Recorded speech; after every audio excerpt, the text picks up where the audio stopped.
بسم اللہ الرحمن الرحیم الحمد للہ والصلاة علی رسول اللہ اما بعد فاعوذ باللہ من الشیطان الرجیم بسم اللہ الرحمن الرحیم۔ حضرات سامعین، آج جس موضوع پر میں بات کرنا چاہتا ہوں وہ اکثر لوگوں کو یہ الجھن ہوتی ہے کہ خاص طور پر عورتوں کو کہ آیا کہ اگر انہوں نے روزہ رکھ لیا تو روزہ رکھنے کے بعد اگر ان کو دوران روزہ حیض آ جاتا ہے یا نفاس یعنی ولادت ہوتی ہے، اس کے بعد نفاس شروع ہو جاتا ہے، تو ان کے لیے کیا حکم آتا ہے شریعت کے اندر۔ تو اس کے حوالے سے آج ہم انشاءاللہ بات کریں گے۔ رب ذوالجلال ہم سب کو سمجھنے کی توفیق عطا فرمائے۔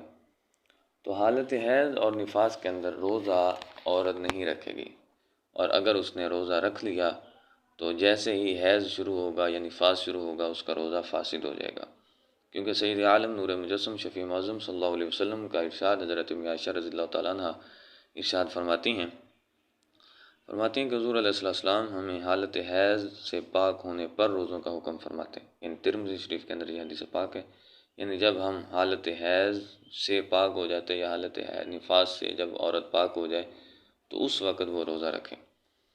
تو اب جب اس نے روزہ تو رکھا تھا لیکن روزہ حیض کی وجہ سے فاسد ہو گیا، تو اب آیا کہ وہ اگلا جو بقیہ دن کا حصہ ہے اس کے اندر کھا پی سکتی ہے یا نہیں۔ تو اس کے حوالے سے شریعت کے اندر یہ حکم ملتا ہے کہ جس عورت نے روزہ رکھا اور روزہ رکھنے کے بعد اس کو حیض شروع ہو گیا تو روزہ تو فاسد ہو گیا، تو اب وہ بقیہ دن کے حصے کے اندر کھا پی سکتی ہے۔ اب اس کا رکا رہنا کھانے پینے سے یہ بھی شریعت نے ناجائز کہا ہے۔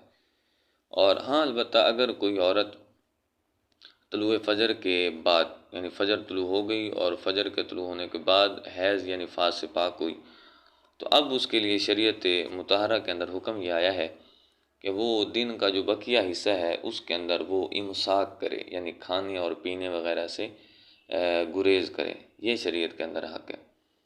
تو شریعت کے اندر یہ اس مسئلے کو اس طرح بیان کیا گیا ہے۔ دعا ہے کہ رب ذوالجلال ہم سب کو اس پر عمل پیرا ہونے کی توفیق عطا فرمائے۔ آمین۔ وما علینا الا البلاغ۔